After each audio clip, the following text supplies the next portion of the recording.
Salam əziz qardaş. Salam, xoş gördük qardaş. Hoş gördük. Sağ ol əziz qardaş. Sən Bugün necəsən? sən üçün dedi, izləyicilər üçün, alıcılar üçün qəşəng bir ev çıxartmışam mərkəzdə. Marşrut xəttlə maksimum 20 metr məsafədə asfalt yolu üzərində evin torpağı, tam paket qoçası var. Qismən əşya satılır. Evdən elə şeylər var ki, çıxır, elə şeylər var ki, götürüləcək. Qiymət çox super qiymətli, 56 min manata mərkəzdə. Həqiqətən də gözəldir. Qaz, su, işıq, kanalizasiya, mərkəzi, optik internet hamısı var. Bax, bura evimizin qonaq otağıdır. Görsətdən qəşəng planını görsət. Pəncərəyə bax. Tam fərqli şəbəkə pəncərə paket şüşədir. Kombi sistemi var. Gəl qardaş. Sol tərəfdə evimizin yataq otağıdır.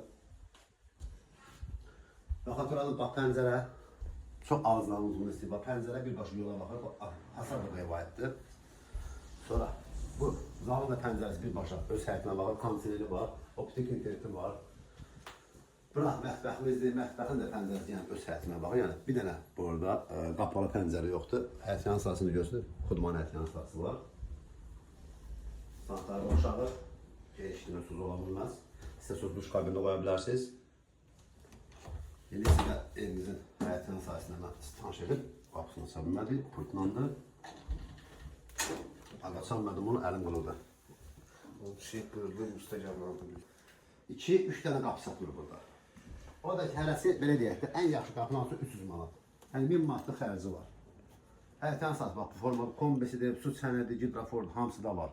Mərkəzi yerləşir. Ətraflı məlumat üçün zəh vura bilərsiniz. Kanalımıza abunə olmağı, video bəyənməyi unutmayın ki, yeni saçda çıxmış evlərin birinci tanış ola bilir. Və xadımın koridor sistemi və sanitar boşluğu hamısı istif olunan tərif olunur. 56 min manata təcili satılır.